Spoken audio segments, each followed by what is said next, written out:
ότι ο θείος Χρυσόστομος επήγε ο ίδιος και εμπόδισε τα παίγνια και τα θέατρα. Αφήνω να λέγω ότι ο Μέγας ούτως πατήρ Χρυσόστομος είχε τόσον ζήλον για να εμποδίσει τα παίγνια και τα θέατρα από τους χριστιανούς, ώστε όπου όχι μόνο εις πολλά μέρη έγραφε και δίδασκε με τα χρυσά και πάνσοφα λόγια του να μην πηγαίνουν οι χριστιανοί στα θέατρα, αλλά και με το έργον εμπράκτος εμπόδιζεν αυτά.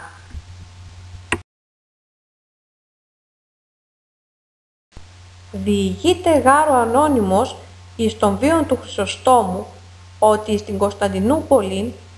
ήτο ένας τόπος εις τον οποίον εσυνάγοντο οι χριστιανοί τας Κυριακάς και τας άλλας εορτασίμους ημέρας και έπαιζον παίγνια και θεώρουν αυτά, τους οποίους πολλές φορές διδάξας ο θείος πατήρ για να πάυσουν και να μην παίζουν αυτά, δεν εισακούετο.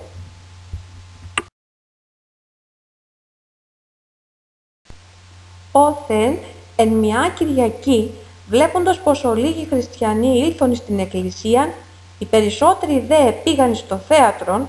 έλαβε ζήλον στην ψυχή των Τρισμακάριστος και παίρνοντας μαζί του όλους τους ιερείς και κληρικούς και προστάζοντας αυτούς να πάρουν σταυρόν εις τας χεῖρας, ευγήκεν από την εκκλησίαν και επήγαινε στον τόπον εκείνων των παιγνίων και των θεάτρων.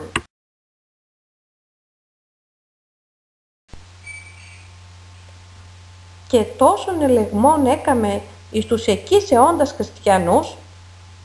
δια την αθεοφοβίαν και αταξίαν τους, ώστε βλέποντάς τον οι χριστιανοί και ακούοντες εκείνη την εύλαλον γλώσσαν του, εντράπηκαν μεγάλος και ανεχώρησαν και τινάς πλέον δεν ετόλμησε να υπάγει να παίξει στον τόπον εκείνον,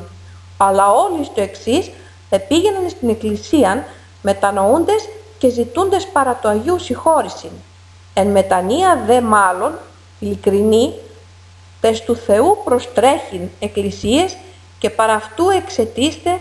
την των βεβαιωμένων συγχώρησιν.